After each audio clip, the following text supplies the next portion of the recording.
सम्मान्य सभामुख महोदय, मान्य सदस्यहरू, सबभन्दा पहिला म सम्माननीय राष्ट्रपतिज्यूबाट मिति 2080 जेष्ठ 5 गते संघीय संसदको दुवै सदनको संयुक्त बैठकलाई गर्नुभएको सम्बोधनका लागि नेपाल सरकारको तर्फबाट सम्मान्य राष्ट्रपतिज्यूप्रति हार्दिक आभार व्यक्त गर्न चाहन्छु। संघीय संसदको संयुक्त सदनमा प्रस्तुत भएको नेपाल सरकारको आर्थिक वर्ष 2080-81 को नीति तथा कार्यक्रम सम्बन्धमा यस सम्मानित सदनमा विगत 5 दिनदेखि लगातार मान्य सदस्यहरूले सक्रियताका साथ सदन छलफल गर्नुभई महत्त्वपूर्ण विचार र सुझावहरू राख्नु भएकोमा म अत्यन्त उत्साहित भएको छु। यसका लागि म सम्पूर्ण मान्य सदस्यहरूलाई हार्दिक धन्यवाद व्यक्त गर्न चाहन्छु जो यसमा सहभागी हुनुभयो।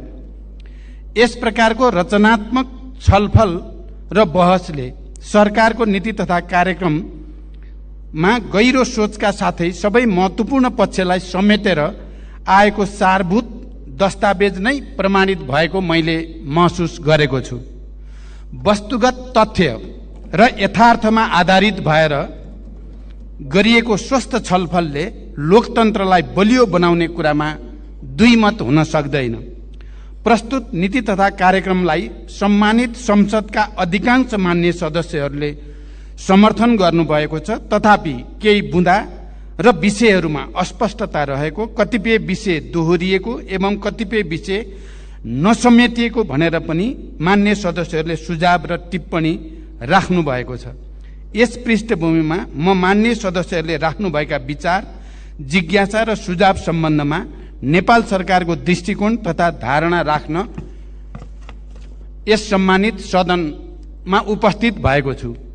सम्मान्य सभामुख महोदय, यो छलफलका क्रममा आएका सम्पूर्ण विचारहरूलाई संश्लेषित रूपमा राख्नु पर्दा एउटा यो नीति र कार्यक्रमप्रति सम्पूर्ण रूपले आलोचनात्मक र यसबाट समस्याको समाधान हुन सक्दैन भन्ने र यसलाई पुरै पुनर्लेखन गर्नुपर्छ भन्ने मान्यतामा टेकिएर आएको छ भने, अर्को चाहिँ यो ठिक ढङ्गले आएको छ, कतिपय चिजहरू सच्याउन सक्दा राम्रो हुन्छ भन्ने हिसाबले पनि आएको छ भने कतिपय मान्य सदस्यहरूको टिप्पणी चाहिँ राम्रोलाई राम्रो भन्नुपर्छ, नराम्रोलाई नराम्रो भन्नुपर्छ, यसमा राम्रो पनि छन् नराम्रो पनि छन् भन्ने यस दृष्टिकोणबाट पनि आएको छ। यसरी हेर्दा तीनटा विचार र प्रवृत्तिहरू प्रष्ट रूपमा यो छलफल बहसमा प्रस्तुत भएका छन्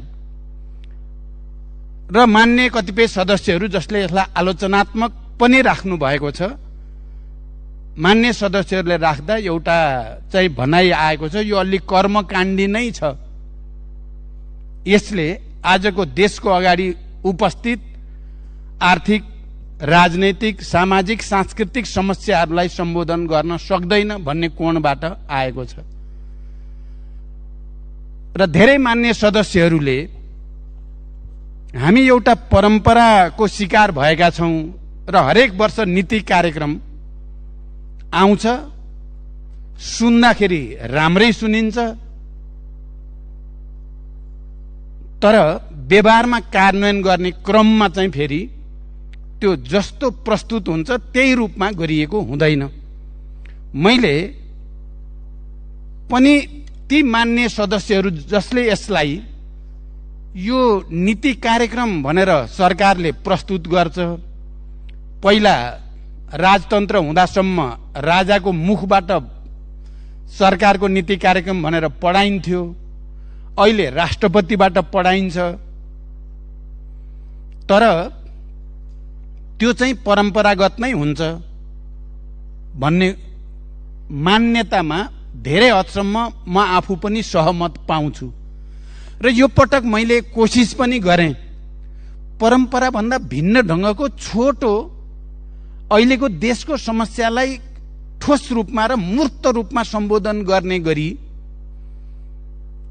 नीति कार्यक्रम तयार पार्दा के होला भन्ने सोचे पनि र त्यसको निम्ति थोरै छलफल राजनैतिक वृत्तमा गर्ने कोसिस गरेँ पनि, तर अहिले समयको पनि हामीलाई चाप र हाम्रो काम गर्ने तौर तरिकामा ठुलो परिवर्तन तत्काल ल्याउन पनि सम्भव नहुने हुँदा मैले अन्ततः एउटा सम्झौताको मान्यताबाट अगाडि बढ्नुपर्ने बाध्यता मैले महसुस गरेँ। परम्पराका पनि जे हाम्रा छन् त्यसलाई पनि हामी एक हदसम्म आत्मसात अथवा स्वीकार गरेर जानुपर्ने र केही नयाँ कुराहरू पनि सम्बोधन गरेर लानुपर्ने आजको अवस्था हो भन्ने आत्मसात गरेर नै यो नीति कार्यक्रम आएको छ। म जो मान्य सदस्यहरूले यसलाई कर्मकाण्डी देख्नु भएको छ, म एक हदसम्म भन्न ठान्छु यो कर्मकाण्डी पनि छ। कैयौँ कुराहरू, कैयौँ आधारभूत कुराहरू पोहोर सालको सरकारले ल्याउने पनि यस्तै यस्तै हुन्थ्यो, कैयौँ आधारभूत कुराहरू परार सालको सरकारले ल्याउने पनि यस्तै यस्तै नै हुन्थ्यो, झन पहिलेको र झन पहिलेको पनि। त्यसकारण यो कर्मकाण्डी नै हो भने म के ठान्छु भने हिजो सरकारको नेतृत्व गर्ने पार्टी र नेता साथीहरूले भन्नुपर्ने हुन्छ बिल्कुल ठिक आयो, हामीले ल्याएको जस्तै आयो, हामीले पनि यस्तै ल्याउँथ्यौँ, अहिलेको सरकारले नै त्यस्तै ल्याएको हुनाले त समर्थन पो गर्नुपर्ने जस्तो मैले महसुस गर्छु। के पहिलाकोले ल्याएको योभन्दा गुणात्मक ढङ्गले फरक थियो र हामी सबै त यही नै छौँ नि, हामी सबै सरकारमै छौँ नि कुनै न कुनै रूपमा, हिजोको सरकार अस्तिको सरकारमा पनि। एउटा त म त्यस दृष्टिले यहाँ कहीँ न कहीँ हाम्रो राष्ट्रिय सहमति छ भन्न ठान्छु म। यो नीति कार्यक्रममा परम्परागतै भन्ने हो भने पनि परम्परागत ढङ्गले एउटा नेसनल कन्सेन्सस यसभित्र छ। फेरि यो पटकको नीति कार्यक्रमको केही मौलिकता छन् भनेर म यस सम्मानित सदनमा राख्न चाहन्छु। किनभने यो पटक निर्वाचन भइसकेपछि मेरो नेतृत्वमा केही महिनाभित्रै दुईटा गठबन्धन भए, पहिलो गठबन्धन, दोस्रो गठबन्धन। पहिलो गठबन्धन बन्दा हामीले सामूहिक ढङ्गले न्यूनतम साझा कार्यक्रम कमन मिनिमम प्रोग्राम भनेर बनायौँ पहिलो गठबन्धन, र त्यही कमन मिनिमम प्रोग्राममा हामीले आधारित भएर ढङ्गले मैले यसै रोस्टमबाट कार्यक्रम कमन मिनिमम प्रोग्राम भनेर बनायौँ। प्रस्ताव आफ्नो तर्फबाट प्रधानमन्त्रीको हैसियतले प्रस्तावित केही विषयहरू गरेको थिएँ। मलाई सम्झना छ, मलाई लाग्छ प्रमुख प्रतिपक्षी दलको नेताजीलाई पनि पुरै सम्झना छ।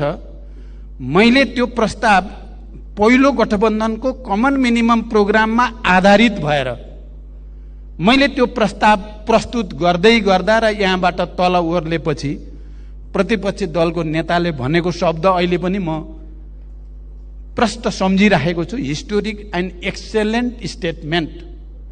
एक्सेलेन्ट स्टेटमेन्ट भन्नुभएको थियो र म बडो ऊर्जावान भएको थिएँ, मलाई बडो खुसी र गर्व महसुस भएको थियो। अनि केही समयपछि दोस्रो गठबन्धन बन्यो। दोस्रो गठबन्धनको कमन मिनिमम प्रोग्राम फेरि अर्को बनाइयो हामीले। त्यति बेला त्यो कमन मिनिमम प्रोग्राम बनाउँदा यो दोस्रो गठबन्धनमा हाम्रो छलफल के भने पहिलो कमन मिनिमम प्रोग्रामलाई पनि हेरेर त्यसका पनि सबै राम्रा कुराहरू यसमा समावेश गर्नुपर्छ भन्ने मान्यतामा आधारित भएर हामीले दोस्रो गठबन्धन गरियो। त्यसकारण यो नीति कार्यक्रम दुवै कमन मिनिमम प्रोग्रामको आधारमा त्यसमा टेकिएको चाहिँ कमन मिनिमम प्रोग्राममा टेकिएको नीति कार्यक्रम हो भन्न चाहन्छु म। त्यसकारण यो विगतको जस्तो परम्परागत नीति कार्यक्रम होइन भन्ने तर्क म राख्न चाहन्छु। मान्य सदस्यहरूले गहिरो गरी विचार गरिदिनु भयो भने यो पटकको अलिकति विशिष्टता, यो पटकको मौलिकता यसमा अन्तर्निहित छ। सबै राजनीतिक दल नेताहरू र मान्य सदस्यहरूको पनि अपनत्व र स्वामित्व कुनै न कुनै रूपमा यो नीति कार्यक्रममा प्रतिबिम्बित भएको छ भन्ने कुरालाई आत्मसात गर्न जरुरी छ भन्न चाहन्छु म। सभामुख महोदय, यस अर्थमा यो नीति कार्यक्रम विगतको भन्दा फरक पृष्ठभूमि, फरक सन्दर्भ सहित यो आएको छ र यसलाई त्यो रूपमा आत्मसात गर्न जरुरी छ। एउटा अर्को सायद धेरै वर्षपछि नेपालको लोकतान्त्रिक आन्दोलनको इतिहासमा या संसदीय परम्पराको इतिहासमा म त्यस्तो प्रधानमन्त्री बन्ने, अब दुर्भाग्य त भन्नु भएन, सौभाग्य नै भन्नु पर्यो, जो झन्डै 100% मान्य सदस्यहरूको समर्थन प्राप्त गरेँ। मैले विश्वासको मत लिँदै गर्दा सिंगै हाउसको 79.25% को समर्थन सहित प्रधानमन्त्री हुने पहिलो प्रधानमन्त्री बन्ने अवसर पनि मलाई प्राप्त भयो। र अहिले पनि म फेरि उही प्रधानमन्त्री हुँ। म प्रधानमन्त्री दोस्रो गठबन्धनमा गए पनि प्रधानमन्त्री भएको पहिलो गठबन्धनबाट हो। कारण प्रधानमन्त्रीको हैसियतले पहिलो गठबन्धनका मान्य सदस्यहरू या दल नेताहरूले पनि यो प्रधानमन्त्रीमा आफ्नो लगानी छ, आफ्नो पनि योगदान छ भनेर किन नमान्ने? यसलाई नेगेटिभ मात्रै किन हेर्ने? यसलाई पोजिटिभली हेर्यो भने त नेतृत्वको हिसाबले पनि यहाँ सहमतिको, सहकार्यको एउटा पृष्ठभूमि र आधार छ भनेर किन नबुझ्ने? र नेतृत्वको हिसाबले पनि हामी सबैको सामूहिक कन्ट्रिब्युसनबाट बनेको नेतृत्व भनेर किन नबुझ्ने? र मैले त्यही आधारमा यो नीति कार्यक्रम पनि दुईटै कमन मिनिमम प्रोग्राममा आधारित भएको नयाँ नीति कार्यक्रम भनेर मैले तर्क किन नगर्ने? र म मान्य सदस्यहरूलाई यो विषयमा गम्भीर रूपले विचार गर्न हार्दिक अनुरोध गर्न चाहन्छु। सभामुख महोदय, यो हाम्रो मौलिकताभित्र, हाम्रो विशेषताभित्र पर्छ। मैले यसो भन्दै गर्दा म के पनि सम्झिने गर्छु भने हामी नेपालीहरू, नेपालको राजनीतिक नेतृत्वहरू, राजनीतिक दलहरू सङ्घर्ष र एकता र रूपान्तरणको एउटा नयाँ मौलिक संस्कृतिको विकास गर्ने दलहरू पनि हौं र त्यस्तो नेतृत्वहरू पनि हौं भनेर हामीले किन आत्मसात नगर्ने? हामीले त्यत्रो युद्धलाई, द्वन्द्वलाई शान्तिमा रूपान्तरण गर्ने, दुई पटक संविधान सभाबाट भए निर्वाचन गरेर भए पनि संविधान बनाइ छाड्ने, त्यो पनि सहमतिबाट, परस्पर विपरीत राजनीतिक धारणा र मुद्दा हुँदा हुँदै पनि शान्ति सम्झौतामा सबै मिलेर सहभागी हुने, सहकार्य गर्ने, अनि संघीय लोकतान्त्रिक गणतन्त्रको संविधान घोषणा गर्दै गर्दा पनि सबै मिलेर त्यसलाई एउटा निष्कर्षमा पुर्याउने हामी नै त हौं भने अहिले पनि देशमा जे समस्याहरू छन् ती समस्याहरू समाधान गर्न हामीले सहकार्य किन नगर्ने? मैले यो पटक कार्यकारी प्रमुखको जिम्मेवारी जसरी प्राप्त भए पनि प्राप्त भएको सन्दर्भलाई अलिकति विगतको भन्दा भिन्न रूपले अगाडि बढाउने संकल्प मैले लिएकै हो। भिन्न रूपले भन्दा सामाजिक न्याय, सुशासन र समृद्धि का निम्ति सहकार्य राजनीतिक नेतृत्वहरूका बीचमा त्यो जरुरी छ। अहिले कहीं न कहीं हाम्रा कतिपय कमजोरीका कारणले, राजनीतिक नेतृत्वका कमजोरीको कारणले, दलहरूका कमजोरीको कारणले जनतामा असन्तुष्टि, निराशा बढ्दो छ।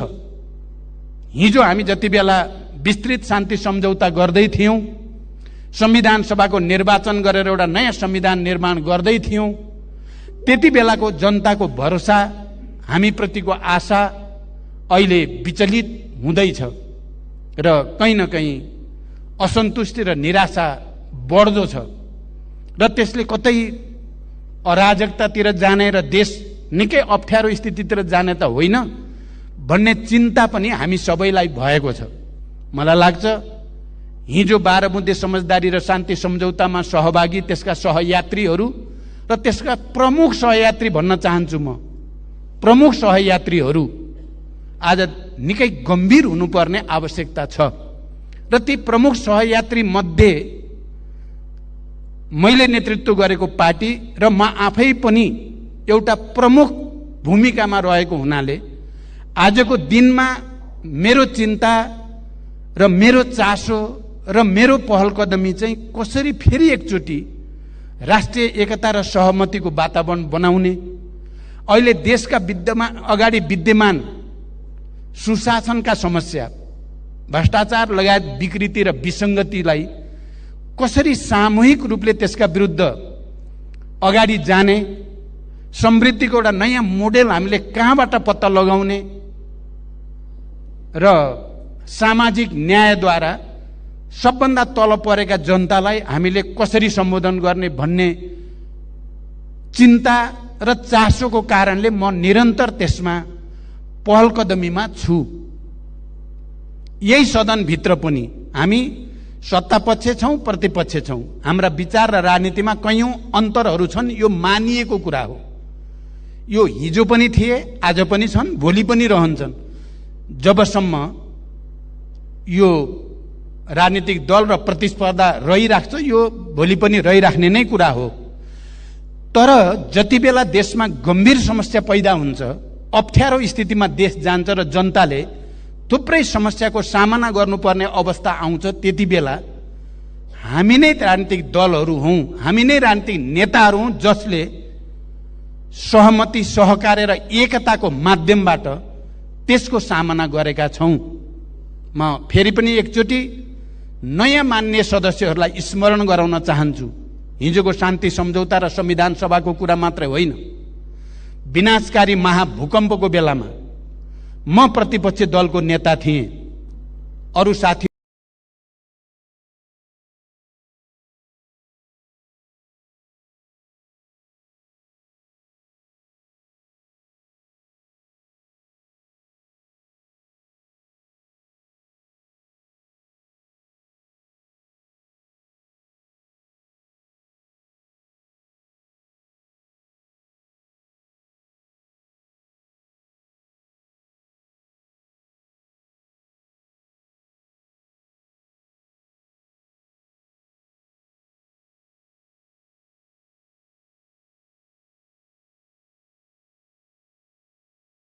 माहौल बनेको थियो।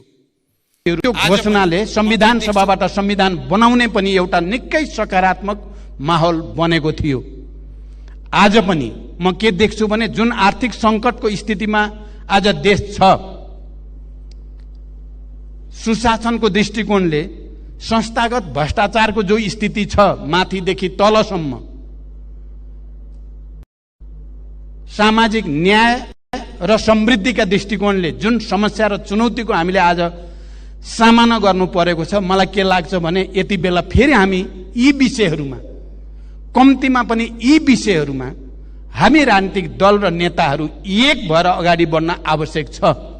म यो रोस्टमबाट कुनै औपचारिक जवाफ मात्रै म दिइरहेको छैन। यसो भन्दै गर्दा म के पनि भन्न चाहन्छु भने यही सदनभित्र सत्ता पक्ष र प्रतिपक्षका आफ्ना भूमिका छन्, सिद्धान्त त त्यो कुरा हामी बुझ्छौँ पनि, तर राष्ट्रिय समस्या समाधान गर्ने दृष्टिकोणले, जनताको आवश्यकता र चाहनालाई सम्बोधन गर्ने दृष्टिकोणले हेर्यो भने हामी एक ठाउँमा उभिन आवश्यक छ। कहीँ न कहीँ हामीले समझदारी र सहमति कायम गर्न आवश्यक छ। त्यसकारण प्रधानमन्त्रीको हैसियतले मैले, हुन त केही तिता मिठा नमिठा पनि भएका छन्, मैले अघि भने पहिलो गठबन्धनबाट दोस्रो गठबन्धनमा आइपुग्दा त्यसले पैदा गरेका मनोभावना, मनोविज्ञान छन्, त्यो कुरा पनि म बुझ्छु। तर ती मनोभावना र मनोविज्ञान भन्दा ठुलो कुरा राष्ट्र हो, जनताहरूको आधारभूत हितहरूको पक्षमा काम गर्नु हो। त्यसकारण मैले प्रतिपक्ष दलको नेता अलिकति अस्वस्थ हुँदा उहाँको घरमै गएर सभापति शेरबहादुर देउबाजी, पूर्व प्रधानमन्त्री र म समेत हामीले यो सदनलाई सुचारू गर्न र यसलाई व्यवस्थित गर्न र यहाँ हुने बहसलाई रचनात्मक र फलदायी बनाउन हामी एक हुन जरुरी छ भन्ने हामी छलफल गर्यौं। कहीँ न कहीँ त्यसबाट एउटा सकारात्मक माहौल बन्दै गयो र हामीले केही विषयमा परम्परागत ढङ्गले निर्णय गरेनौं। हामीले परम्परा अलिकति तोड्दियौं। त्यो सहमति गर्दै गर्दा सत्ता पक्ष र प्रतिपक्षको बीचमा हिजोका चाहिँ चाहे समिति निर्माणका कुरा हुन्, सभापति कसरी नेतृत्व चयन गर्ने भन्नेसँग सम्बन्धित कुरा हुन्, या संवैधानिक परिषदसँग सम्बन्धित या संक्रमणकालीन न्याय सम्बन्धी कुरालाई कसरी समाधान गर्ने भन्ने विषयहरूका कुरा हुन्। हामीले साझा समझदारी बनायौं। मैले यो सम्मानित सदनको अगाडि सभामुख महोदय म भन्न चाहन्छु, मैले आफ्नो ठाउँबाट गर्नुपर्ने त्याग, देखाउनु पर्ने लचकता र जिम्मेवारी देखाएको छु भन्ने मेरो विश्वास छ। त्यसले एउटा समझदारीको वातावरण बन्यो। हिजोदेखि आजसम्म जे खालको स्थिति बन्यो त्यसलाई पनि मैले अविलम्ब प्रमुख दलका प्रमुख नेताहरू र प्रमुख सचेतकहरू समेतको सहयोगमा यसको समाधान के हुन सक्छ भन्ने बारेमा तुरन्तै पहल लिएर आज हामी बडो राम्रो वातावरणमा नीति कार्यक्रम सम्बन्धी छलफललाई अन्तिम रूप दिँदैछौँ। त्यसकारण म के भन्न चाहन्छु भने अहिले देशका अगाडि जे जस्ता समस्या र चुनौतीहरू छन् ती समस्या र चुनौतीको समाधान गर्न राष्ट्रिय समस्यामा राष्ट्रिय सहमति आवश्यक छ। म त के भन्न चाहन्छु भने मैले प्रधानमन्त्री बनेपछि चाहे राष्ट्रपति र उपराष्ट्रपतिको निर्वाचनको कुरा होस्, चाहे सभामुख र उपसभामुखको निर्वाचनको कुरा होस्, त्यसमा पनि कहीँ न कहीँ राजनीतिक दलहरूको बीचमा के गरी सन्तुलन कायम होला भनेर विचार गरेको छु भन्ने मेरो दाबी छ। सभामुख महोदय, कहीँ न कहीँ सबैलाई सन्तुलनमा ल्याउने र यो सदन र यसको नेतृत्व एक पाखे हुन नजाओस् भन्ने कुरालाई विचार गरेर नै सबैलाई एक ठाउँमा ल्याउने उद्देश्यका साथ गरिएको छ। त्यसकारण यो कुरा पनि म यो सम्मानित सदनको अगाडि राख्न चाहन्छु। र फेरि आज देशका अगाडि विद्यमान समस्याहरू, चाहे त्यो सुशासनसँग सम्बन्धित मुख्यतः भ्रष्टाचार र व्यथिति विसङ्गति जो देखा परेका छन् त्यसका विरुद्धको लडाईँ हामी मिलेर मात्रै जित्न सक्छौँ, एक्लै जित्न सकिँदैन। म यो कुरा भन्न चाहन्छु। र अहिले जे चलिरहेको छ, मैले सुरुदेखि सुशासनको सन्दर्भमा चाहे निजी क्षेत्र र सार्वजनिक क्षेत्रको सहकार्यको सन्दर्भ होस्, चाहे अर्थतन्त्रमा देखिएका समस्या समाधान गर्ने प्रक्रियाको सन्दर्भमा र पहलकदमीको सन्दर्भमा होस्, चाहे जनतालाई सेवा प्रवाह गर्ने क्रममा देखिएका व्यथितिहरूलाई कम गर्ने, अहिले भर्खरै जादुको छडी गर्न सकिँदैन भन्ने कुरा तपाईँ हामी सबैलाई थाहा छ। हामी सबैको साझा प्रयास भयो भने समाधान गर्न सकिन्छ। तर एउटा पार्टी विशेष या एउटा नेतृत्व विशेषले मात्रै चाहेर यी सबै कुरा एकैसाथ समाधान हुन सक्दैनन्। तर यो विषयहरूमा मैले राष्ट्रिय सहमति बनाउने, अहिले जसरी यो नक्कली भुटानी शरणार्थी सम्बन्धी इस्यु आयो र जसरी यो तरङ्गित भएको छ देश र अन्तर्राष्ट्रिय जगत पनि, मैले प्रधानमन्त्रीको हैसियतमा यस बीचमा सरकारको तर्फबाट गृह मन्त्रालय या प्रहरी प्रशासनलाई लगातार भनेको कुरा यति मात्रै हो, यो अलि पहिलादेखि चल्दै आएको विषय रहेछ। यो सरकारको अनुसन्धान पनि होइन, यो सरकारकै पालामा सुरु भएको कुरा पनि होइन र यो सरकारले आविष्कार गरेर भ्रष्टाचार विरोधी अभियान सुरु भएको पनि होइन। हिँड्दै जाँदा देखा पर्यो। त्यसलाई कसरी ह्यान्डल गर्ने भन्ने चुनौती सरकारको अगाडि थियो। ह्यान्डल कसरी गर्ने भन्ने चुनौती सरकारलाई थियो।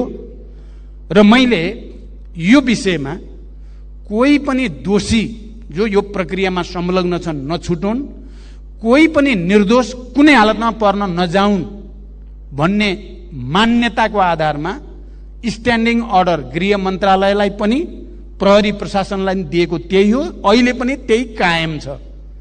म त्यहाँबाट दायाँ बायाँ भएको देख्ने बित्तिकै मैले त्यहाँ आफ्नो ठाउँबाट गर्ने इन्टरभेन गर्ने ठाउँ हुँदासम्म मैले इन्टरभेन गरेको छु। अब त यो विषय प्रहरी कहाँबाट अदालतमा पुगिसकेको हुनाले अब अदालतले जे फैसला गर्छ हामी सबैको निम्ति त्यो स्वीकार्य हुन्छ। सिद्धान्त त हामी सबैले मानेकै कुरा छ। हामीलाई विश्वास छ अदालतले दुधको दुध पानीको पानी गर्ने नै छ।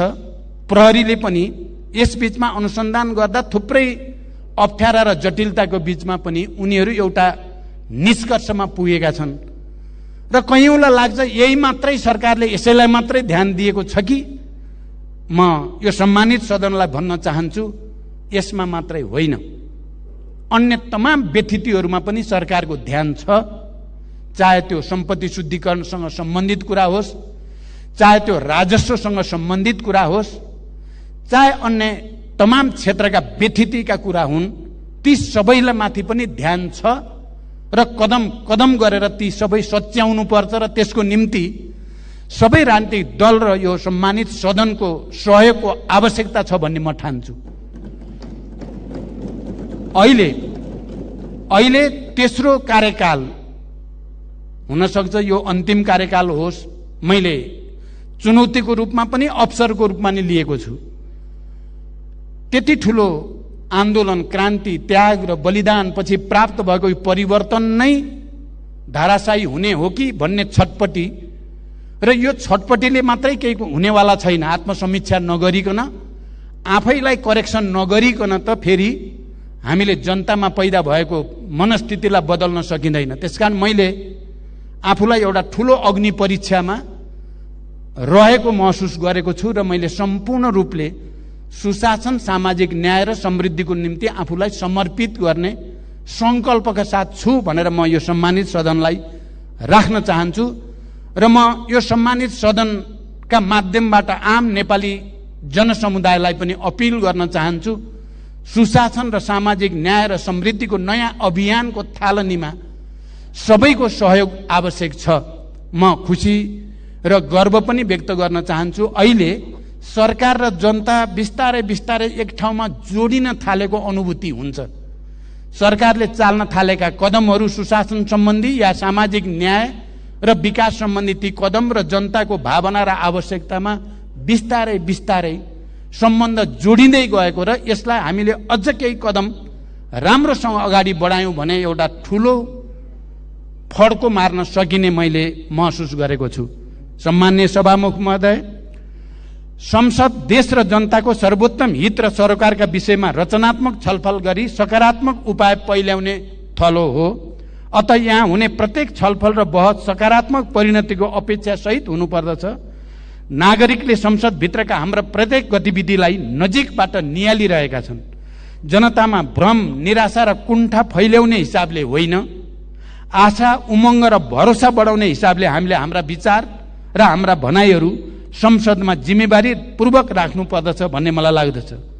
हाम्रो लोकतान्त्रिक अभ्यासलाई थप परिष्कृत बनाउँदै हाम्रो लोकतन्त्रलाई अझ उन्नत र सुसंस्कृत बनाउने दिशामा हामी सबैको ध्यान केन्द्रित हुन जरुरी छ। यस सन्दर्भमा हिजो र आज यहाँ जे बहस भएको छ, म यसलाई सकारात्मक रूपले बुझ्न चाहन्छु। अहिले समाजमा, हाम्रा मिडियामा, अझ त्यसमा पनि मुख्यतः सोसियल मिडियामा एक खालको अराजकता हो कि भन्ने हामीलाई भान हुन्छ। त्यहाँ प्रयोग हुने भाषा शैली र कतिपय कुरा हामी हेर्न पनि सकिँदैन, सुन्न पनि सकिँदैन। अझ सोसियल मिडियाको कुरा गर्ने हो भने कयौं समाचारहरू र कयौं कुराहरू सत्य हुँदैनन्, कपोल कल्पित हुन्छन्। त्यहाँ प्रयोग भएको भाषा धेरै तल्लो स्तरको, सुन्न नसकिने भाषा हुन्छ। त्यहाँ प्रयोग भएका फोटोहरू हेर्न नसकिने फोटोहरू हुन्छन्। यो एउटा अराजकताको स्थितितिर मैले अहिले अध्ययन गर्दैछु। हाम्रा छिमेकीदेखि संसारका उन्नत भनिने देशहरूमा यो प्रक्रियालाई कसरी उनीहरूले नियमन गरेका छन्, कसरी नियन्त्रण गरेका छन्। हाम्रो जस्तो स्वतन्त्रता भन्ने के अराजकता मैले अन्त कहीँ पनि देखिनँ। हामी मात्रै त्यस्तो ठाउँमा छौँ। हामीले यसलाई नियमन गर्नुपर्ने, हाम्रो भाषा शैलीलाई अलिकति सुसंस्कृत गर्नुपर्ने, हाम्रो मिडियालाई एउटा मान्यताभित्र अभ्यस्त हुने ठाउँमा पुर्याउन सक्नुपर्ने देखिन्छ। र त्यसको सुरुवात हामीले सदनभित्रबाटै गर्नुपर्छ, किनकि सिङ्गो देशको ध्यान सदनतिरै हुन्छ। अहिले त्यहाँ सदनमा नेताहरूले कस्तो भाषा प्रयोग गर्छन्, कस्ता विचार प्रस्तुत गर्छन्, कस्ता नीति योजना कार्यक्रमहरू प्रस्तुत गर्छन् भन्ने कुराले सिङ्गो समाजमा पनि हामीले एउटा संस्कृतिको सम्बोधन गरिरहेका हुन्छौँ र त्यो सञ्चार गरिरहेका हुन्छौँ। त्यसकारण म सबै मान्य सदस्यहरूलाई यो विषय हामी सबैले गहिरो गरी हेक्का राख्नै पर्ने ठाउँमा हामी आइपुगेका छौँ। हामी सबैले धेर थोर गल्ती गरेकै छौँ विगतमा। हामी कोही पनि चोखै छौँ एक्लै भन्ने ठाउँमा हामी छैनौँ। त्यहाँदेखि सबैले आत्मसमीक्षा गर्ने र यहाँ हुने बहसलाई पनि स्तरीय बनाउने, अध्ययन गरेर आउने, तथ्यमा आधारित भएर बहस गर्ने कुरालाई जोड दिने, भाषा शैली पनि सुसंस्कृत प्रयोग गर्न जोडबल गर्ने, गाली गलोज र चाहिँ घोचपेच बढी गरेर केही प्राप्त हुनेवाला छैन भन्ने कुरालाई आत्मसात गर्न जरुरी छ। र यो सायद हामीले आँट्यौँ भने सुरु गर्न सकिन्छ र त्यसले बिस्तारै देशलाई एउटा सभ्यतातिर, एउटा संस्कृतितिर र जनतालाई पनि एउटा बलियो सन्देश एकताको हामी दिन सक्छौँ भन्ने मेरो विश्वास छ। वर्तमान सरकार देशका सामु विद्यमान चुनौतीहरूलाई सम्बोधन गर्दै सुशासन, समृद्धि र सामाजिक न्यायलाई प्रमुख प्राथमिकतामा राखी दृढताका साथ अघि बढेको छ। यिनै प्राथमिकतामा केन्द्रित भई आर्थिक सामाजिक रूपान्तरणका नवीन सोच र कार्यक्रमहरू सहित प्रस्तुत हुने जमर्को गरिएको छ। नेपालको संविधानले दिशानिर्देश गरेका राज्य सञ्चालनका आधारभूत मान्यता, निर्देशक सिद्धान्त तथा नीतिहरू, विश्व समुदाय समक्ष हामीले गरेका प्रतिबद्धताहरू एवं आवधिक योजनामा समाविष्ट दीर्घकालीन महत्त्वका विषयलाई प्रस्तुत नीति तथा कार्यक्रमहरूमा प्राथमिकीकरण गरिएको कुरालाई म सम्मानित सदनलाई स्पष्ट गर्न चाहन्छु। यसले सरकारका प्राथमिकता र महत्त्वपूर्ण नीतिगत विषयलाई दिशाबोध गरेको छ भने अन्य विस्तृत कार्यक्रमहरू बजेट मार्फत सम्बोधन हुने विश्वास समेत म यस सम्मानित सदनलाई ध्यानाकर्षण गराउन चाहन्छु। म तपाईहरू मध्ये कयौं मान्य सदस्यले भने जस्तै यो नीति कार्यक्रममा सदनभित्र छलफल गरेपछि त्यसको आधारमा परिमार्जन हुनुपर्ने हो भन्ने मान्यता राख्ने भित्रै पर्छु। तर हामीले त्यसको निम्ति एउटा राजनीतिक सहमति नबनाई, ऐन कानुनमा त्यस्तो व्यवस्था नगरी मैले मात्रै अहिले त्यसो गर्न सक्ने अवस्था भएन। म सबै मान्य सदस्यलाई अपिल गर्न चाहन्छु, त्यसको निम्ति वातावरण बनाऊ। यो कर्मकाण्डी अर्थ नवर्थको छलफल गर्यो निक्लिने केही पनि छैन भन्ने स्थितिको अन्त्य गर्नु लोकतन्त्रको सार्थक प्रयोगको निम्ति अनिवार्य छ भन्ने म ठान्छु। र त्यो हामी कम्तीमा पनि टार्गेट गरौँ, अर्को वर्षदेखि हामी यस्तो बोलेर पनि अर्थ नहुने भाषण गर्ने छैनौँ भनेर हामीले एउटा कमिटमेन्ट गर्यौँ भने अर्को वर्षदेखि परिवर्तन ल्याउन सकिन्छ भन्ने मेरो विश्वास छ। नयाँ निर्वाचन मार्फत ताजा जनादेश सहित मेरो नेतृत्वमा गठित दुवै संयुक्त सरकारको प्राथमिकता र साझा न्यूनतम कार्यक्रम यो मैले भनि नै सकेँ। यस नीति तथा कार्यक्रममा हाम्रो राष्ट्रिय आकांक्षा स्पष्ट रूपमा प्रतिबिम्बित भएको छ भन्ने मेरो विश्वास छ। यसमा राष्ट्रिय सार्वभौमता, भौगोलिक अखण्डता, स्वतन्त्रता, स्वाधीनता एवं राष्ट्रिय हितको संरक्षण गर्दै सबल र न्यायपूर्ण नेपाल निर्माण गर्ने सर्वोपरि लक्ष्य हासिल गर्ने दृढ संकल्पका साथ ठोस कार्यक्रमहरू अगाडि सारिएकै छ। प्रस्तुत नीति तथा कार्यक्रमले संघीयताको सुदृढीकरण, अर्थतन्त्रको संरचनात्मक सुधार र पुनरुत्थान, कृषि क्षेत्रको आधुनिकीकरण र व्यवसायीकरण, औद्योगिक क्षेत्रको प्रवर्धन, उत्पादन र रोजगार वृद्धि, म मान्य सदस्यहरूलाई भन्न चाहन्छु यसमा कति मर्मको साथ संकेन्द्रित भएर आयो म अहिले दाबी त धेरै गर्दिनँ, तर उत्पादन, कृषि उत्पादनमा वृद्धि र रोजगारी सृष्टिमा बजेटमा नयाँ एउटा विशेष कार्यक्रम ल्याइनेछ र त्यसले 753 पालिकामा एउटा नयाँ वातावरण बन्नेछ भन्ने विश्वास म यहाँहरूको अगाडि राख्न चाहन्छु। विकास निर्माण कार्यको निर्धारित लागत र समयमा सम्पादन, सूचना प्रविधि, शिक्षा, स्वास्थ्य लगायतका सार्वजनिक सेवाहरूको पहुँच र गुणस्तरीयता अभिवृद्धि, शासकीय सुधार, भ्रष्टाचार नियन्त्रण एवं सामाजिक न्याय र शान्ति सुरक्षा कायम गर्ने लगायतका विषयलाई उचित रूपमा सम्बोधन गरिएको छ। नेपाली जनताको दशकौंको सङ्घर्षबाट हासिल भएको संघीय लोकतान्त्रिक गणतन्त्र, समाजवाद उन्मुख अर्थतन्त्र, समावेशी शासन प्रणाली संस्थागत गर्ने मुख्य ध्येयका साथ प्रस्तुत भएको यस नीति कार्यक्रम गन्तव्यहीन छ भन्नु तर्कसङ्गत छैन। नीति तथा कार्यक्रमको बुँदा नम्बर 10 र 11 सरकारको सोच, लक्ष्य र गन्तव्यका साथै प्रमुख नीतिगत प्राथमिकताहरूलाई बडो स्पष्ट रूपमा उल्लेख गरिएको छ। अत यो नीति कार्यक्रममा दीर्घकालीन सोच मात्र होइन, त्यसलाई व्यवहारमा उतार्न अवलम्बन गरिने प्रमुख प्राथमिकता र रणनीतिहरू पनि स्पष्ट शब्दमा परिभाषित गरिएका छन्। विभिन्न आन्तरिक तथा बाह्य कारणले गर्दा हाम्रो अर्थतन्त्रले सामना गरिरहनु परेको चुनौतीको समाधान गरी नागरिकमा विश्वास र आशाको सञ्चार गर्न सरकारले नयाँ घोषणा गर्ने तर कार्यान्वयन नहुने विगतको अनुभवबाट पाठ सिक्दै यसपटक कार्यान्वयन योग्य विषयलाई प्राथमिकतामा राखिएको छ। अत यो नीति तथा कार्यक्रम कल्पनाको पुलिन्दा होइन, कार्यान्वयन योग्य प्राथमिकता दिइएका विषयहरूको सूची र संहिता हो भन्ने कुरा पनि म स्पष्ट गर्न चाहन्छु।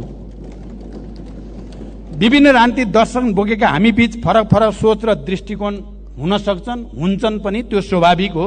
तर राष्ट्रको रूपान्तरण र समृद्धि तथा जनताको जीवनस्तरमा सुधार गर्ने जस्ता अहम सवालमा हामी व्यक्तिगत एवं दलीय आग्रह पूर्वाग्रह त्यागेर सबै एकै ठाउँमा हुनुपर्दछ। हामी हुँदै पनि आएका छौँ। विषयवस्तुलाई त्यसको गाम्भीर्य र महत्त्वका आधारमा वस्तुपरक ढङ्गबाट विश्लेषण गर्ने संस्कृतिको विकास गर्न सके मात्र हामी राष्ट्रिय मुद्दाहरूमा एउटै भावना र एउटै दृष्टिकोणका साथ अगाडि बढ्न सक्दछौँ। यस सन्दर्भमा छलफलकै सन्दर्भमा यस नीति कार्यक्रममा पुरानै विषयहरू दोहोरिएका छन् भन्ने टिप्पणी समेत मान्य सदस्यहरूले गर्नुभएको छ। सरकार अविच्छिन्न उत्तराधिकारवाला संस्था हो, यो कुरा सबै दल र अझ प्रमुख नेताहरूलाई राम्रोसँग ज्ञान छ। नीतिगत स्थिरता र गतिशीलता बीच उपयुक्त सन्तुलन कायम गरेर मात्र समृद्धिको यात्रा तय गर्न सकिन्छ। यसै यथार्थमा आधारित विगतदेखि सञ्चालन हुँदै आएका महत्त्वपूर्ण र राष्ट्रिय प्राथमिकताका कार्यक्रमलाई निरन्तरता दिइएको छ। साथै जनतासँग प्रत्यक्ष सरोकार राख्ने थप नयाँ नीति र कार्यक्रम पनि प्रस्तावित गरिएका छन्, जसमध्ये म मान्य सदस्यको अगाडि केही प्रतिनिधिमूलक कार्यक्रम जुन नयाँ छन् त्यसलाई यहाँ संक्षेपमा उल्लेख गर्न चाहन्छु। 1. कृषिमा आत्मनिर्भरता हासिल गर्न गुणस्तरीय बिउ बिजनमा देशलाई आत्मनिर्भर बनाउने, पशुपन्छी तथा खाद्य सम्बन्धी प्रयोगशालाहरूको स्तरोन्नति तथा अन्तर्राष्ट्रिय सम्बन्धनमा प्राप्तिका लागि आवश्यक व्यवस्था गर्ने, प्रत्येक पालिकामा एक-एकवटा शीतगृह, कृषि भण्डारण, वितरण केन्द्र स्थापना गर्ने, ढलापडा रुखहरूलाई व्यवस्थित गर्ने, कृषि र वनको संयुक्त कार्यक्रम सञ्चालन गर्ने विषय यसमा प्रस्तावित गरिएको छ र यो विषय नयाँ कार्यक्रम हो भनेर म स्पष्ट गर्न चाहन्छु। विद्युत क्षेत्रमा 2 वर्षभित्र सबैलाई विद्युतमा पहुँच पुर्याउने, हिउँदमा 30 युनिट र वर्षातमा 50 युनिटसम्म विद्युत निःशुल्क उपलब्ध गराउने, सिँचाइ कार्यमा प्रयोग हुने विद्युत महसुलमा सहुलत दिने कार्यक्रम पनि यसमा समेटिएको छ। यो आफैमा नयाँ कार्यक्रम हो। शिक्षा क्षेत्रको व्यवस्थित विकासको लागि संघीय शिक्षा ऐन जारी गर्ने, विद्यार्थी मूल्याङ्कनको राष्ट्रिय मापदण्ड तर्जुमा गर्ने, उच्च शिक्षामा देखिएका समस्या समाधानका लागि सुझाव पेश गर्न उच्च स्तरीय शिक्षा आयोगको कुरा, नवप्रवर्तन र आविष्कार कोषको स्थापना गर्ने, चिकित्सा शिक्षालाई एकीकृत र योजनाबद्ध रूपमा विस्तार गर्न, चिकित्सा शिक्षा सम्बन्धी प्रतिष्ठानहरूलाई एकीकृत छाता ऐन अन्तर्गत सञ्चालन गर्ने र सबै प्रदेशमा मेडिकल कलेज स्थापना गर्ने लगायतका कार्यक्रमहरू पनि विगतको निरन्तरता मात्र होइन, नयाँ ढङ्गले यसलाई प्रस्तुत गरिएको छ।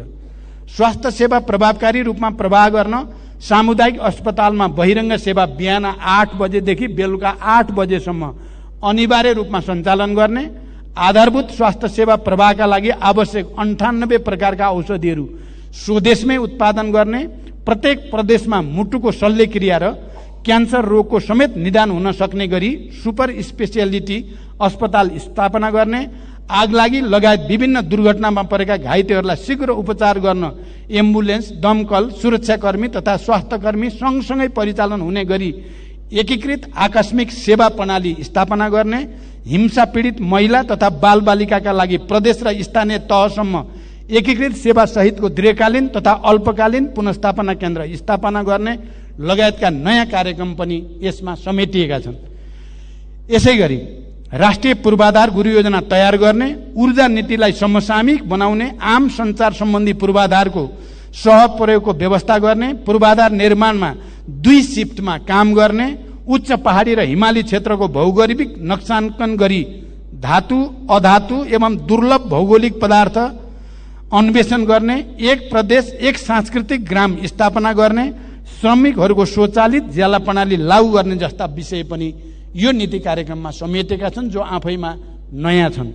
शासकीय सुधार गरी सुशासन कायम गर्न, सार्वजनिक खर्च पुनरावलोकन, आएको सिफारिस समेतको आधारमा वर्तमान समयमा असान्दर्भिक र कार्यमा डुप्लिकेसन दोहोरोपन भएका सरकारी कार्यालय, सार्वजनिक संस्था, विकास समिति तथा कोषहरूलाई एक आपसमा गाड्ने वा खारेज गर्ने, राष्ट्रिय योजना आयोगको पुनर्संरचना गर्ने, परियोजना बैंकलाई तीनै तहमा संस्थागत गर्ने, औषधि व्यवस्था विभागलाई औषधि तथा स्वास्थ्य प्रविधि विभागमा रूपान्तरण गर्ने, सबै सार्वजनिक निकायका अनलाइन प्रणाली बीच अन्तर आबद्धता कायम गर्ने, अनलाइन सेवाहरू वडा तहबाट उपलब्ध गराउने, साइबर सुरक्षा सम्बन्धी छुट्टै कानुन निर्माण गर्ने, नागरिकता सम्बन्धी समस्या समाधान गर्ने, 1 वर्षभित्र सबै नेपालीलाई राष्ट्रिय परिचय पत्र वितरण गर्ने, संघीय निजाबती सेवा ऐन ल्याउने र उच्चस्तरीय प्रशासन सुधार आयोग गठन गर्ने,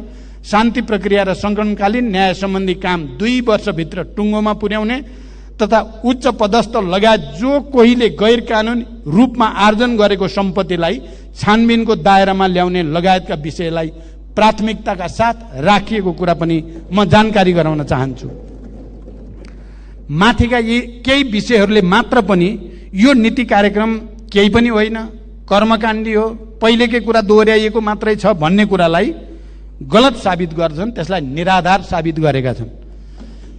सम्माननीय सभामुख महोदय, अब म मान्य सदस्यहरूले छलफल उठाउनुभएका केही अन्य विषयमा संक्षिप्तमा स्पष्ट गर्न चाहन्छु। संघीय लोकतान्त्रिक गणतन्त्र हामी सबैको निरन्तर र संयुक्त सङ्घर्षबाट आएको हो। लोकतन्त्रका आधारभूत मान्यता र नागरिक स्वतन्त्रताप्रति वर्तमान सरकारको अटल आस्था, विश्वास एवं प्रतिबद्धता रहेको हो। संघीय लोकतान्त्रिक गणतन्त्रलाई सुदृढ बनाई तीव्र गतिमा विकास र समृद्धिका सपनाहरू पूरा गर्दै जनताको जीवनस्तरमा उल्लेखनीय सुधार ल्याउनु हाम्रो साझा अभिष्ट हो भन्ने कुरालाई दुई मत छैन। मेरो नेतृत्वमा रहेको गठबन्धन सरकार यसका लागि सम्पूर्ण तागतको सहित लागिरहेको कुरा म स्पष्ट गर्न चाहन्छु। लोकतन्त्रलाई सुदृढ गर्ने र राष्ट्रका सामु विद्यमान चुनौतीहरूलाई सम्बोधन गर्ने सवालमा सबै राजनीतिक दलसँग निरन्तर संवाद र सहकार्यमा सरकारले जोड दिँदै आएको तथ्य मैले अघि नै उल्लेख गरि नै सकेको छु। सङ्घ, प्रदेश र स्थानीय तहको अन्तर सम्बन्धलाई परिपूरक र सुदृढ बनाउँदै सङ्घीयता कार्यान्वयन मार्फत लोकतन्त्रको सुदृढीकरण, समावेशीकरण, सामाजिक सुरक्षा, लोक कल्याणकारी कार्यलाई स्थानीय स्तरसम्म पुर्याउन राज्य संयन्त्रहरूमा सबै नागरिकको समान र सहज पहुँच पुर्याउने नीति लिइएको छ। आगामी दिनमा तिनै तहमा रहेको कामको दोहोरोपन, अधिकार क्षेत्रको प्रयोगमा रहेको दुविधालाई सम्बोधन गर्न आवश्यक नीतिगत तथा कानुनी सुधार गर्ने हामीले सङ्कल्प लिएका छौँ।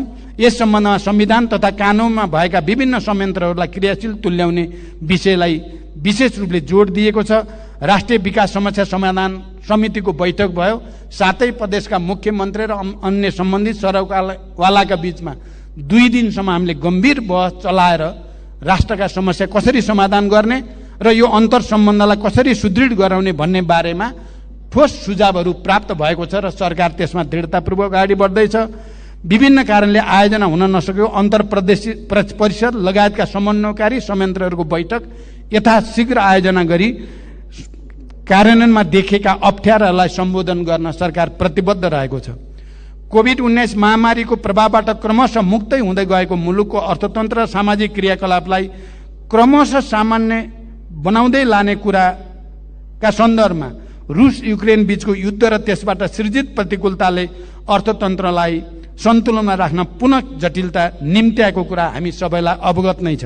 इन्धन, खाद्यान्न लगायत वस्तुको अन्तर्राष्ट्रिय स्तरमै भएको अप्रत्याशित मूल्य वृद्धि र आपूर्ति श्रृङ्खलामा उत्पन्न असहज जस्ता उदाहरणहरू ज्वलन्त उदाहरणहरू हुन्। यसबाट हाम्रो अर्थतन्त्रमा अझै पनि चाप रहेकै छ। अर्थतन्त्र पूर्ण रूपमा चुनौतीबाट मुक्त भइसकेकै छैन। यस्तो अवस्थामा आर्थिक पुनरुत्थान र पुनः सबलीकरणका कार्यक्रमहरूलाई प्राथमिकताका साथ अगाडि बढाउने कुरामा सरकार प्रतिबद्ध छ। त्यसैले प्रस्तुत नीति कार्यक्रमले अर्थतन्त्रको पुनर्संरचना र पुनरुत्थानलाई उच्च प्राथमिकतामा राखी तदनुरूप कृषि, उद्योग र सेवा क्षेत्रलाई सन्तुलित तवरले अगाडि बढाउने कुरामा जोड दिइएको छ। उत्पादन र उत्पादकत्व अभिवृद्धि तथा रोजगारी सृजना गरी स्वावलम्बी अर्थतन्त्र निर्माण गर्ने सोच यस नीति कार्यक्रममा अन्तर्निहित रहेको छ। प्रस्तुत नीति कार्यक्रमले वित्तीय, मौद्रिक र अन्य विषय क्षेत्रगत नीति तथा कार्यक्रमको सामञ्जस्यपूर्ण तरिकाले कार्यान्वयन गरी समष्टिगत आर्थिक स्थायित्व कायम गर्न जोड दिएको छ।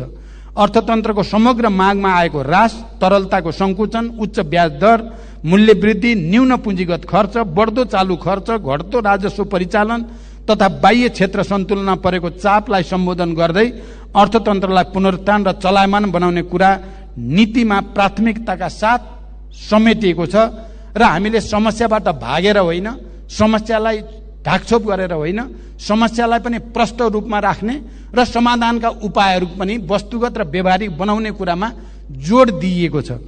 नीति तथा कार्यक्रमहरूको कार्यान्वयनमा मानव विकास सूचकाङ्कमा पछि परेका कर्णाली प्रदेश, सुदूरपश्चिम प्रदेश र मध्य प्रदेशलाई विशेष प्राथमिकतामा राखिएको छ र तदनुरूप स्रोत साधनलाई परिचालन गर्ने कुरालाई महत्त्वका साथ उल्लेख गरिएको छ। राष्ट्रिय आयको वितरणलाई समन्वयिक बनाउने कुरालाई जोड दिएको छ। यसमा दिगो विकासका लक्ष्यहरू कोही पनि पछि नछुटुन् भन्ने मूल मर्मलाई आत्मसात गरिएको छ। सम्माननीय सभामुख महोदय, प्रस्तुत नीति कार्यक्रमले हालसम्म प्राप्त उपलब्धिहरूलाई संस्थागत गर्दै कृषि, उद्योग, व्यापार, पूर्वाधार, ऊर्जा, पर्यटन, यातायात, सूचना प्रविधि, शिक्षा तथा स्वास्थ्यलाई विकासको मुख्य संवाहक क्षेत्रको रूपमा अघि बढाउने कुरालाई जोड दिएको छ। उत्पादन, उत्पादकत्व र रोजगारी र आय वृद्धि, मानव पुँजी निर्माण, आय असमानता र बहुआयामिक गरिबीको दरमा कमी, दिगो विकास र जलवायु उत्थानशीलता, संघीयताको सुदृढीकरण र सुशासनलाई प्राथमिकतामा राखिएको छ। प्रस्तुत नीति तथा कार्यक्रमले मूलतः राष्ट्रिय महत्त्वका तथा राष्ट्रका लागि दीर्घकालीन रूपमा प्रभावित पर्ने विषयलाई प्राथमिकताका साथ समेटिएको छ। विगतदेखि सञ्चालनमा रहेका बहुवर्षीय रूपान्तरणकारी र राष्ट्रिय प्राथमिकताका कार्यक्रमलाई निरन्तरता दिएको छ। तदनुसार बजेट तथा साधन स्रोत विनियोजन गरिने कुरामा म सबै मान्य सदस्यहरूलाई आश्वस्त तुल्याउन चाहन्छु। यस नीतिले मूल्य वृद्धि नियन्त्रण गरी मुद्रास्फीतिलाई वाञ्छित सीमाभित्र राख्ने र उपभोक्ताको हक हित संरक्षण गर्ने कुरालाई उच्च प्राथमिकतामा राखेको छ। लामो समयदेखि बन्द र रुग्ण अवस्थामा रहेका उद्योगहरूलाई पुनः सञ्चालनमा ल्याउने वा खारेज वा एकीकरण गर्ने कुरालाई महत्त्वको साथ उल्लेख गरिएको छ। सार्वजनिक खर्चमा मितव्ययिता कायम गर्दै खर्चको उत्पादकत्व बढाउने कुरालाई विशेष जोड दिएको छ। प्रस्तुत नीति कार्यक्रमले गुणस्तरीय सेवा प्रवाह र आधारभूत वस्तु तथा सेवाको नियमित आपूर्तिमा विशेष जोड दिएको छ। स्वदेशी उत्पादनमा खाद्य सुरक्षाको प्रत्याभूत गर्न क्षेत्रगत नीतिहरूमा समेत कृषि तथा वन क्षेत्रलाई उत्पादन र उत्पादकत्वसँग आबद्ध गर्दै लैजाने नीति लिएको छ। कतिपय मान्य सदस्य 2 वर्षभित्र ढलापडा रुख निकाल्ने 2 वर्ष किन कुर्ने भन्नुभएको छ। 2 वर्षभित्र भनेको हामीले त 50औं वर्ष कुरिसक्यौँ। 50औं वर्षदेखि त ढलापडा त सडा भइसकेका छन्। अब ती ढलापडालाई 2 वर्षभित्र भनेको भोलिदेखि नै निकाल्न सके त निकाल्न पाइन्छ भन्ने नै कुरा हो। आधुनिक र व्यवस्थित विकासको आधार भू उपयोग योजना भएकोले यसलाई तिनै तहको सरकारको समन्वयमा प्रभावकारी तवरले कार्यान्वयनमा ल्याउने कुरालाई नीतिले जोड दिएको। यसै गरी भूमिहीन, सुकुम्बासी तथा अव्यवस्थित बसोबासीहरूको समस्या समाधान गर्ने विषय पनि नीतिमा समेटिएको छ। र म के भन्न चाहन्छु भने सरकारको लक्ष्य 2 वर्षभित्र सुकुम्बासी र अव्यवस्थित बसोबासीहरूको समस्या समाधान गर्ने सङ्कल्प सरकारले लिएको छ। यो घोषणा म यो सम्मानित सदनमा गर्न चाहन्छु।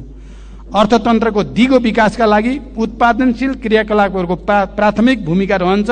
यसको प्रमुख संवाहक निजी क्षेत्र हो। अत निजी क्षेत्रलाई अर्थतन्त्रको विकासमा मुख्य साझेदार मानिएको छ। यसको अर्थ सहकारी र अन्य क्षेत्रबाट हुने योगदानलाई अवमूल्यन गर्नु बिल्कुल होइन। सहकारी क्षेत्रले पुँजी परिचालन, लगानी र रोजगारी सृजनामा खेल्दै आएको महत्त्वपूर्ण भूमिकालाई सरकारले कदापि उपेक्षा वा नजरअन्दाज गर्ने छैन। संविधानमा उल्लेख भएझैँ सार्वजनिक, निजी र सहकारी तीनवटै क्षेत्रको संयुक्त सहभागिता र संलग्नतामा स्वतन्त्र, समृद्ध र समाजवाद उन्मुख अर्थतन्त्र निर्माण गर्न सरकार स्पष्ट पनि छ र दृढ पनि छ। तीव्र औद्योगिकरण मार्फत रोजगारी तथा आय वृद्धि गरी जीवनस्तर उकास्न निजी क्षेत्रले उल्लेख्य भूमिका खेल्न सक्ने कुरालाई मनन गरी निजी क्षेत्र मैत्री नीति र पूर्वाधार विकासलाई सरकारले विशेष जोड दिएको हो। कृषि उत्पादनमा आत्मनिर्भरता हासिल गर्ने लक्ष्यका साथ नेपालमै उत्पादन हुन सक्ने कृषि उपजको उत्पादन र उत्पादकत्व वृद्धि र बजारीकरणलाई जोड दिएको छ।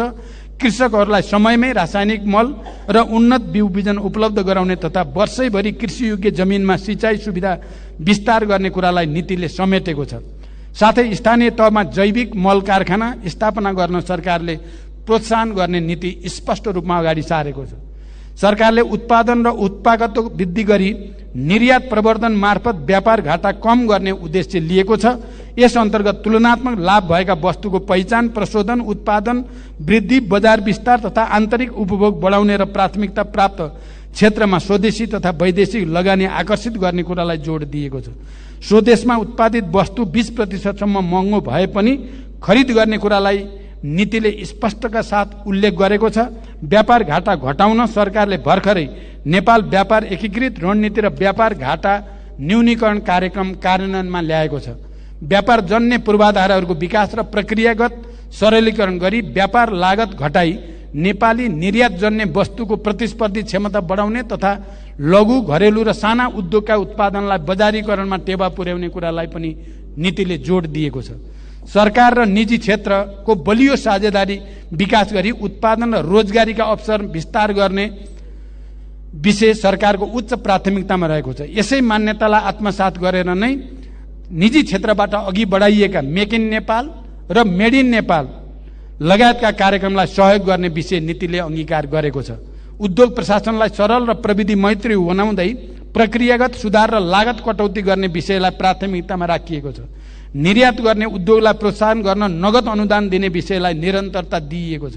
वैदेशिक लगानी प्रवर्धनको लागि आवश्यक नीतिगत, संस्थागत र प्रक्रियागत सुधार गर्ने कुरालाई उच्च प्राथमिकतामा राखिएको छ। सडक, सिँचाइ, खानेपानी, यातायात जस्ता पूर्वाधारहरू लगायत विकासका कार्यलाई समयमै सम्पन्न गर्न आवश्यक नीतिगत एवं कार्यप्रणालीमा सुधार गर्ने, स्रोतको अभाव हुन नदिने, आयोजनाको लागि जग्गा प्राप्त गर्ने प्रक्रियामा सरलीकरण गर्ने कुरालाई नीतिले विशेष रूपले समेटेको छ। राष्ट्रिय गौरव लगायतका सबै विकास आयोजनाहरू निर्धारित लागत, समय र गुणस्तरमा सम्पन्न गर्न आवश्यक प्रबन्ध मिलाइने कुरालाई विशेष जोड दिएको छ। सबै प्रकारका हिंसा, शोषण र भेदभावको अन्त्य गरी भयमुक्त, सुसंस्कृत र सभ्य समाजको निर्माण गर्ने कुरालाई नीतिले विशेष जोड दिएको छ। महिला, विपन्न, सीमान्तकृत, विभिन्न किसिमका अपाङ्गता भएका तथा यौनिक एवं लैङ्गिक अल्पसंख्यकको हक हितको संरक्षण गर्दै विकासको प्रतिफलबाट सबैलाई लाभान्वित गराउने नीति लिएको छ। यहाँ मान्य सदस्यहरूले दलितको विषयमा कुरा उठाउनु भएको छ। यहाँ सामान्य मात्रै पर्यो। म के विश्वास दिलाउन चाहन्छु भने दलितको समस्या समाधानका सन्दर्भमा आगामी बजेटमा बडो प्रष्टसँग आउने कुरा म विश्वास दिलाउन चाहन्छु सबै मान्य सदस्यहरूलाई। गुणस्तरीय सर्वसुलभ स्वास्थ्य सेवामा सबैको पहुँच पुर्याउने कुरालाई विशेष प्राथमिकतामा राखिएको छ। यस क्रममा एलोपेथिक, आयुर्वेदिक, होमियोप्याथी तथा प्राकृतिक चिकित्सा गरी सबै किसिमका चिकित्सा पद्धतिलाई विस्तार र प्रवर्धन गरिनेछ। सबै सामुदायिक अस्पतालमा आवश्यक स्वास्थ्य उपकरण र जनशक्ति व्यवस्था गर्ने कुरालाई जोड दिएको छ। मेडिकल शिक्षालाई देशभित्र विस्तार गर्ने र स्वास्थ्य संस्थाहरूको स्तरोन्नति गर्ने विषय नीतिको प्राथमिकतामा रहेको छ। स्वदेशमै गुणस्तरीय शिक्षालाई सर्वसुलभ बनाई गुणस्तरीय शिक्षाको लागि विदेश जानुपर्ने बाध्यतालाई अन्त्य गर्ने, उच्च शिक्षालाई सबै प्रकारको विसङ्गतिबाट मुक्त राख्दै प्राज्ञिक र अनुसन्धानात्मक केन्द्रको रूपमा विकास गर्ने एवं शिक्षालाई प्रविधि र रोजगारीसँग आबद्ध गरी उद्यमशीलता र बजारको माग अनुसारको दक्ष जनशक्ति उत्पादन गर्ने कुरालाई नीतिले प्राथमिकतामा राखेको छ।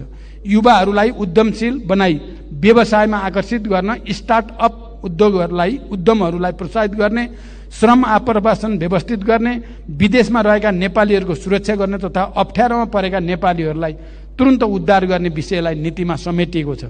यसले नेपालीहरूलाई कामको खोजीमा विदेश जानुपर्ने बाध्यतालाई धेरै हदसम्म कम गर्न सहयोग पुग्ने अपेक्षा लिएको छ। सामाजिक सुरक्षा कोषमा विदेशका श्रमिकहरूलाई आबद्ध गर्ने निर्णय सरकारले लिइसकेको छ र यसलाई विस्तार गरिँदैछ र छिटै नै विदेशमा रहेका नेपाली नागरिकहरूले मतदानमा सहभागी हुन पाउने निर्णय पनि हामी गर्दैछौँ र नागरिकता सम्बन्धी समस्यालाई पनि हामी सम्बोधन गर्दैछौँ छिट्टै नै।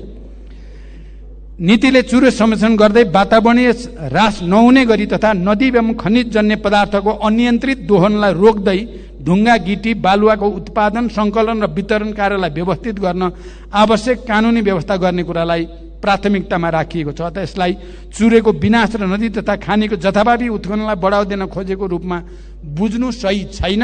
त्यसरी नबुझ्न पनि म मान्य सदस्यहरूसँग आग्रह गर्न चाहन्छु। जहाँसम्म ढलापडा रुखलाई पहिचान तथा सङ्कलन गरी 2 वर्षभित्र बिक्री वितरण गर्ने कुरा छ, यो विषयलाई देशभित्र काठ र काठजन्य वस्तुको आयातलाई न्यून गर्दै काठको मागलाई आन्तरिक रूपमा सम्बोधन गर्ने तथा वन जङ्गल क्षेत्रमा वर्षौंदेखि त्यसै परिरहेका रुखहरूलाई व्यवस्थित गरी राजस्व समेत वृद्धि गर्ने सकारात्मक अभियानको रूपमा बुझ्न म विशेष रूपले अपिल गर्न चाहन्छु।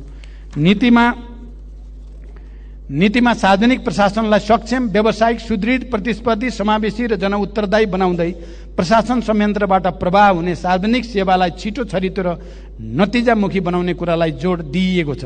सबै सरकारी कार्यालयमा सेवा प्रवाहको एकद्वार प्रणाली विकास गर्ने, जनगुनासोलाई प्रभावकारी तवरले सम्बोधन गर्ने कुरालाई समेटिएको छ। काम गर्ने कर्मचारीलाई प्रोत्साहित र पुरस्कृत गर्ने कुरालाई प्राथमिकता राखिएको छ। राष्ट्र सेवाको कार्य सम्पादन मूल्याङ्कनलाई वस्तुनिष्ठ, वैज्ञानिक र प्रविधि मैत्री बनाउने र प्रत्येक महिना प्रधानमन्त्रीको अध्यक्षतामा मन्त्री, सचिव र आयोजना प्रमुखहरूको उपस्थितिमा प्रगति समीक्षा गरी मासिक रिपोर्ट कार्ड तयार गर्ने नीतिगत व्यवस्थाले विकास आयोजनाहरूको सञ्चालन र अनुगमनलाई थप प्रभावकारी बनाउने विश्वास लिइएको छ। भ्रष्टाचार विरुद्ध शून्य सहनशीलताको नीतिलाई राज्यका सबै तह र तबकामा कडाइका साथ लागू गर्न सरकार दृढ प्रतिबद्धताका साथ अगाडि बढेको छ। भ्रष्टाचार नियन्त्रण सम्बन्धी कानुनमा सुधार तथा भ्रष्टाचार नियन्त्रण गर्ने निकायहरूको संस्थागत सुदृढीकरण र सबलीकरणमा जोड दिएको छ। भ्रष्टाचार हामी सबैको साझा शत्रु भएकोले निरोधात्मक, उपचारात्मक र प्रवर्धनात्मक सबै उपायहरू अवलम्बन गरी कडाइका साथ नियन्त्रण गर्नुको कुनै विकल्प छैन। देशभरिका सरकारी र सार्वजनिक चल अचल सम्पत्तिको अभिलेख तयार गरी संरक्षण गर्ने कुरालाई पनि सरकारले विशेष जोड दिएको छ। भ्रष्टाचार नियन्त्रणका सम्बन्धमा कतिपय मान्य सदस्यहरूले सरकारको अझ प्रधानमन्त्रीकै मुटु पनि हल्लिएको हो कि भनेर आशंका गर्नुभयो। म ती मान्य सदस्यलाई बिल्कुल आशंका नगर्न, बरु सरकारले जो अभियान सुरु गरेको छ त्यसमा दृढतापूर्वक उभिन म अपिल गर्न चाहन्छु। सम्पत्ति शुद्धिकरण निवारण सम्बन्धी कानुन संशोधन गर्नेदेखि सबै किसिमका कर छली, अनियमितता, सुशासन विरोधी क्रियाकलापलाई सरकारले नियन्त्रण गर्ने कुरामा विशेष जोड दिइएको छ। नीति अनुसन्धानमा रहेको संस्थागत दोहोरोपन हटाउने, सरकारी तथा सार्वजनिक निकायबाट हुने अध्ययन अनुसन्धान विश्वविद्यालय मार्फत गराइने कुरा समेटिएको छ। यसबाट उच्च शिक्षालाई नवप्रवर्धनात्मक, अनुसन्धान र रोजगारमूलक बनाउन सहयोग पुग्ने अपेक्षा लिएको छ। सभामुख महोदय, नक्कली भुटानी शरणार्थी सम्बन्धमा भएका ठगी, घुसखोरी, संगठित अपराध र राष्ट्रद्रोही कार्यलाई सरकारले गम्भीरताको साथ लिएको छ। हालसम्म प्राप्त तथ्य र प्रमाणको आधारमा पहिलो चरणको अनुसन्धान पूरा गरी 30 जना उप मुद्दा दायर भइसकेको छ। भविष्यमा यस विषयको अनुसन्धानलाई जारी राख्दै कुनै पनि अपराधीले उन्मुक्ति पाउन नसकोस् भन्ने विषयमा सरकार प्रतिबद्ध र संवेदनशील छ भन्ने कुरा म स्पष्ट राख्न चाहन्छु। अनुसन्धान गर्दा दोषीलाई कानुनी दायरामा ल्याउने र निर्दोषलाई अनावश्यक दोषारोपण र दुःख नहोस् भन्नेतर्फ सरकार निरन्तर सजग रहेको जानकारी गराउन चाहन्छु। यो विषय अब देशको प्रतिष्ठासँग मात्र जोडिएको नभएर अन्तर्राष्ट्रिय जगतको पनि उत्तिकै चासोको विषय भएकोले यसलाई राजनीतिक आग्रहभन्दा माथि उठेर हामी सबैले साझा रूपले एउटा सही निष्कर्षमा पुर्याउने र सुशासनको एउटा नयाँ प्रक्रिया सुरु गर्ने आधार बनाउन विशेष रूपले सोच्न जरुरी छ। म त्यसको निम्ति सम्मानित सदन समक्ष र सम्मानित सदन मार्फत आम नेपाली जनसमुदायलाई पनि हार्दिक अपिल गर्न चाहन्छु। परराष्ट्र नीति सञ्चालनमा सबै राजनीतिक दलबीच एउटै धारणा हुनुपर्दछ भन्ने कुरामा सरकार विश्वास गर्दछ र हामीले परराष्ट्र नीतिका मामिलामा देशको राष्ट्रिय एकता, भौगोलिक अखण्डता र देशको भूमिको बारेमा यसै सदनबाट राष्ट्रिय एकताको हामीले घोषणा गरेका छौँ। त्यसमा हामी कसैको विमति छैन। राष्ट्रिय हितलाई सर्वोपरि राखी सार्वभौमिक समानता, पारस्परिक लाभ र सम्मानका आधारमा छिमेकी लगायत सबै मित्र राष्ट्रसँगको सम्बन्धलाई थप प्रगाढ बनाउन सरकार प्रतिबद्ध छ। देशको सार्वभौमसत्ता, भौगोलिक अखण्डता, राष्ट्रियता, स्वाधीनता, स्वाभिमान र सिमानाको सुरक्षाका लागि सरकार सदैव सचेत र प्रतिबद्ध छ। लिम्पियाधुरा, लिपु लेक र कालापानी नेपालको भूमि हो भन्ने कुरामा नेपाल सरकार स्पष्ट छ। थाती रहेका सीमाना सम्बन्धी विषयलाई ऐतिहासिक सन्धि, नक्सा, तथ्य र प्रमाणका आधारमा कूटनीतिक पहलबाट समाधान गर्न सरकार दृढ छ र प्रतिबद्ध छ। यस नीति तथा कार्यक्रममा मूलतः सरकारको भावी दिशा, नीतिगत व्यवस्था र प्राथमिकता समेटिएको छ। स्रोत व्यवस्थापन सहितको विस्तृत कार्यक्रम र आयोजना बजेट मार्फत प्रस्तुत हुने नै छ। यस नीति तथा कार्यक्रममा उल्लेखित विषयहरूलाई ठोस कार्ययोजनाका साथ समयबद्ध ढङ्गबाट कार्यान्वयन गरी अपेक्षित नतिजा प्राप्त गर्न आवश्यक प्रबन्ध मिलाइएको छ।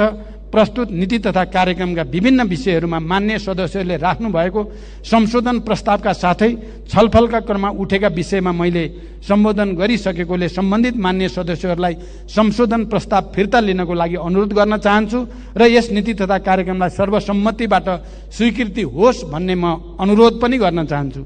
सम्माननीय सभामुख महोदय, आर्थिक वर्ष 80-81 का लागि प्रस्तावित नीति तथा कार्यक्रमले समृद्ध, सबल र न्यायपूर्ण नेपाल निर्माण गर्ने हाम्रो संकल्पलाई साकार तुल्याउन महत्त्वपूर्ण योगदान पुर्याउनेछ भन्ने म विश्वास दोहोर्याउन चाहन्छु। यस नीति तथा कार्यक्रमको कार्यान्वयनबाट संविधान र संहिताको प्रभावकारी कार्यान्वयन हुने, उत्पादकत्व र रोजगारीमा वृद्धि भई स्वाधीन, सबल र समाजवाद उन्मुख अर्थतन्त्र निर्माण गर्न योगदान पुग्नेछ।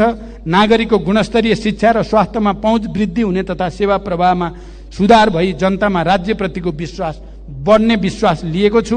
अन्त्यमा नेपाली जनताको जीवनस्तरमा युगान्तकारी रूपान्तरणको दिशामा यो नीति तथा कार्यक्रम विशेष महत्त्वको हुने विश्वास व्यक्त गर्दै यसको कार्यान्वयनमा सम्बन्धित सबैबाट सक्रिय सहयोग प्राप्त हुने कुरामा म आशावादी छु। हुन त मान्य सदस्यहरूलाई यसलाई पुरै खारेज गरेर अर्को लेख्नुपर्छ पनि भन्नुभएको छ।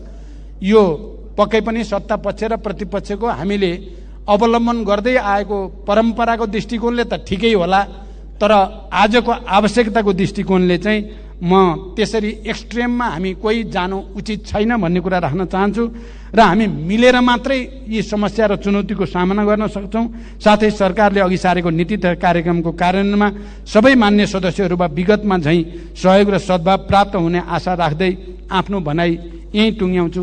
धन्यवाद।